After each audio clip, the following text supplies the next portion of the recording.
Une des meilleures façons d'augmenter ses chances d'arriver au Canada en tant qu'étudiant international, c'est de choisir un programme qui fait partie de ce qu'on appelle les programmes pilotes pour des étudiants des communautés francophones en situation minoritaire. En d'autres termes, vous devez venir étudier en dehors du Québec, dans des provinces sélectionnées, au sein des établissements d'enseignement qui ont été sélectionnés par le gouvernement du Canada afin d'accueillir des francophones en dehors du Québec pour effectivement faire des programmes d'études. Ces programmes pilotes comportent énormément d'avantages. Entre autres avantages, c'est que si vous êtes marié par exemple, vous pouvez venir avec votre épouse. Vous pouvez demander pour cette dernière un permis de travail ouvert ou vous demander un visa visiteur. Elle peut donc vous accompagner en tant que visiteur. Donc, il y a quand même quelques avantages qu'il ne faut pas négliger. Mais aussi, ce qui est intéressant, c'est que dans ce programme, une fois que vous avez terminé, on vous garantit la résidence permanente. Et mieux encore, ce programme vous permet effectivement de ne pas se soucier de justifier dans la lettre explicative pour la demande du permis d'études que vous allez devoir retourner au pays. Parce que ce programme vous promet la résidence permanente à la fin de vos études. Maintenant, imaginons que vous êtes un parent.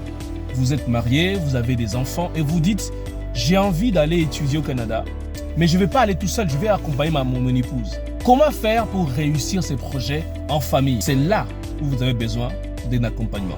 Déjà, vous me dire, oui, mais je peux trouver toutes les informations sur YouTube, je peux aller sur TikTok, je peux aller sur Instagram, je peux aller sur ChatGPT, Gemini, Claude et j'en passe et je vais trouver les infos. C'est vrai que tous ces moyens vont vous donner quelques informations, mais le problème, c'est que ce ne seront pas des informations personnalisées à vous. Il vous faut quelqu'un qui va vous guider en vous disant, voici les types de programmes qui pourraient vous convenir et qui va vous permettre de vous intégrer en emploi à la fin de votre parcours. Voici les processus pour y arriver, les étapes exactement à suivre pour arriver à notre destination. Voici les budgets dont il faut tenir compte. Parce que voyez-vous, quelqu'un qui va venir étudier dans une ville de 500 000 habitants et plus, il faut avoir près de 23 000 $ dans les comptes comme frais de subsistance. Et ça, c'est hors des frais de scolarité, en plus donc des frais de scolarité. Il y a des choses dont il faut tenir compte absolument pour augmenter les chances d'obtenir votre permis d'études.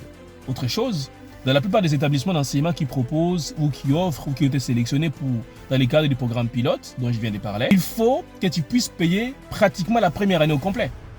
Donc, si vous qui me regardez, vous dites « j'ai envie vraiment de réaliser mon projet en famille », dans les cas des études, prenez rendez-vous de 15 minutes avec moi dans la barre de description pour que je puisse élaborer un plan avec vous. Vous devez avoir un plan d'action. C'est crucial.